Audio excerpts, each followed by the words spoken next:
Hello, welcome back to my channel. I'm seeing all of my friends and relatives and coworkers sending their kids off happily, clapping their hands and doing their poses on the way back to school, rejoicing in the fact that their children are going to be educated. So I have to ask a question here. Just it's difficult. Because the bias is so great and the prejudice is so great that most people can't even conceive of any other option than public school. Even though public school, in the terms of human history, is new, um, it's a proven failure across the board. Um, whether it's proficiency in English, proficiency in math, whether it's even the much vaunted and often referred to socialization of your kids.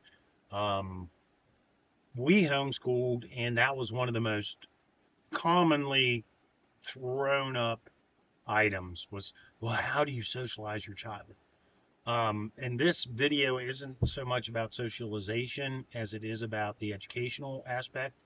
But I did want to like touch on it because it is one of anytime you bring up homeschooling, that's what someone raises. Well, your kids won't be like everyone else. That's exactly the point. I don't want my kids to be like everyone else.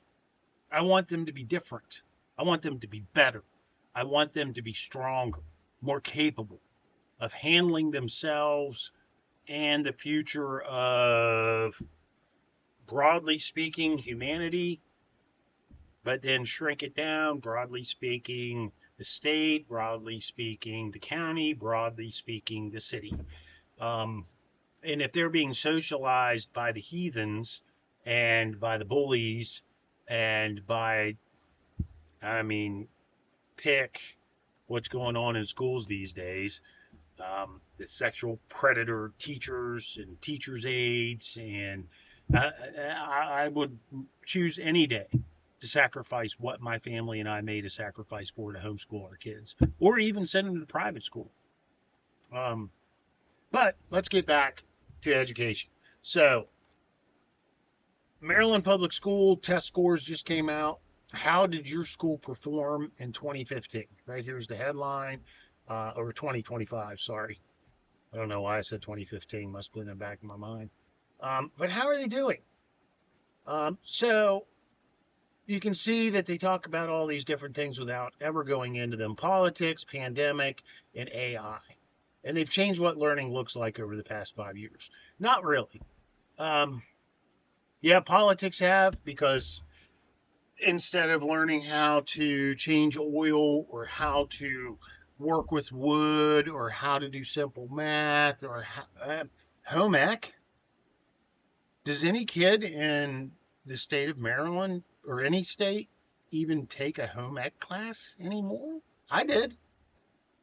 I learned to cook. I didn't learn the basics. I mean, I wasn't like a gourmet chef or anything, but I took that. I also had shop where I learned basic how to use a hammer, a screwdriver, how to measure with a tape measure. But do schools teach that anymore, or are they more interested in teaching your child something political or ideological? Pandemic, absolutely ridiculous response to that, where they shut all the schools down but left Lowe's and Walmart open. Um, we're, I don't know, what, 2, 3 years past the pandemic. And just yesterday, I saw an idiot walking down the street wearing a mask. That fear factor was immense. And so they kept kids home and went to the internet thinking they could do that without any kind of prep, without any kind of forethought. And I can't tell you how many times also I saw parents complaining about the lack of connection. The machines that they were using were absolute messes, and it was all for naught. Anyway, moving on. AI, it keeps coming up across the board. Um, AI is a joke. All AI is an advanced programming algorithm that's based on the programmer's biases. Um, it's not artificial intelligence by any stretch of the imagination, but yet here we are referring to it. So let's see. Reading through this, and I've seen this in multiple places and commented on it, both Facebook and Twitter. Um, but despite these disruptions, what disruptions? The only disruption was the pandemic. Um, Maryland students continue to improve. According to a banner analysis of proficiency rates, nearly every grade made improvements in math, reading, and science on the statewide Maryland Comprehensive Assessment Program, or MCAP. So let's just take a look at where we're at in 2025. What we consider the most advanced stage of human development. We are moving into the future. We are greater than our ancestors. We are better than all those who came before us. So let's look. So here's English language arts, reading and writing. So I'm going to focus on Allegheny County because that's where I live and that's where a lot of my friends and neighbors and relatives live. So let's look. The English pass rate, 53.6%. And that's at Bell Elementary. Bel Air Elementary is 53.9%. Cache Valley, 56.4. The highest one is right here, Frost Elementary, which is in Frostburg, Maryland, at 79.2%. Bravo, Frost. Bravo. That's impressive, especially when you look at the rest of these numbers. The closest one here is Northeast at 64.9%. Now, Parkside's there at 70.5, so let's go back and look. But, they're still 9 points behind. South Penn in Cumberland, 28% of students pass. Now, you can spin this any way you want. These scores are abominable. What they mean is that these students in these elementary schools, Parkside's great because 70% of them can read and write at their age group, but 30% can't. But look at South Penn, 28% can pass. What's the rest doing? They're failing miserably, and that's true for almost all of them. Now, let me go back real quick. So Frost is the highest that we've seen at 79, and Parkside's next at 70. So let's move on up here. We get to the middle school section, and we see 61 at Braddock, 53% at Mount Savage, 45% at Washington Middle, and 47% at Westmar Middle. That's not good. Why are these kids not able to read and write? Then we get to the high school level, and we get Allegheny High right here. We're looking at 60.9% of students that pass. That means 40%, I guess 39% if you round it up, don't pass this test. Is that acceptable to you? Look at Fort Hill. They're ringing in at a grand old 48.1%. Woohoo! Way to go, Fort Hill. Mountain Ridge clocking in at 56.6%. But let's go back, because Mountain Ridge gets a lot of students from Frost. And Frost is sending them out at 79.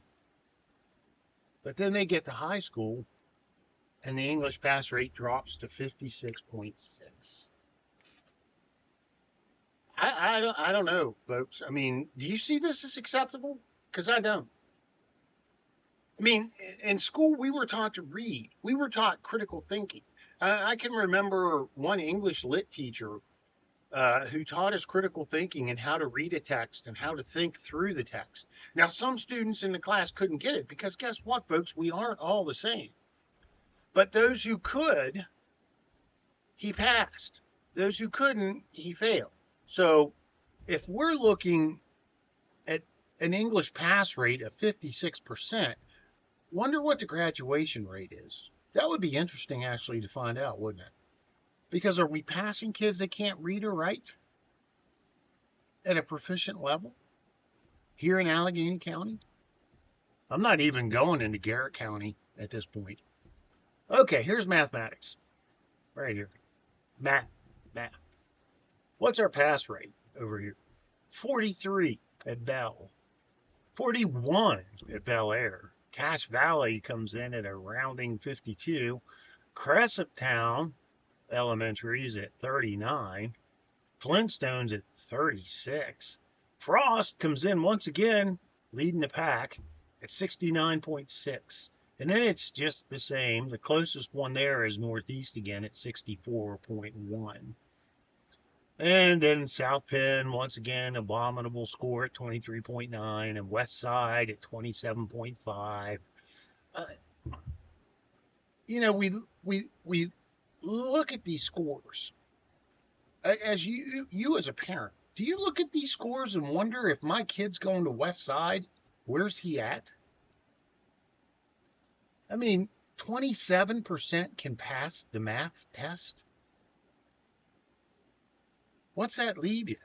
Over 70% can't pass basic math skills in elementary school. And that goes just down the trail. South Penn's even worse. I mean, wow. Look at South Penn, 23.9%. And we wonder why our kids are failing in life. Not only are they not being taught to read, write, do arithmetic, yeah, those 3 R's that used to be the basis of education, reading, writing, arithmetic, they aren't even being taught day-to-day skills. How to balance a checkbook, how to change oil in a car, change a tire, cook a meal, mend a piece of clothing. And we wonder what's wrong. You know what, parents? It's on you. It's on you. Because you keep sending your kids to these schools and expect a different result. Because parents have abdicated their right to educate your children and given it over to the state, and the state has proven to be a failure at it. But guess what the state does? Oh, we just need to put more money and teachers in the schools. No, we've been doing that for decades. And guess what? The numbers just keep dropping. And don't feed me the gaslighting where you tell me, oh, the scores are improving. I don't see 23.9% as an improvement. I just can't see that. It is still a failure. And until we correct course, the failure will continue. Come on, parents, grandparents, start thinking about these things because these things matter to the future and they matter to your children and to your grandchildren's lives. Take care. Have a great day.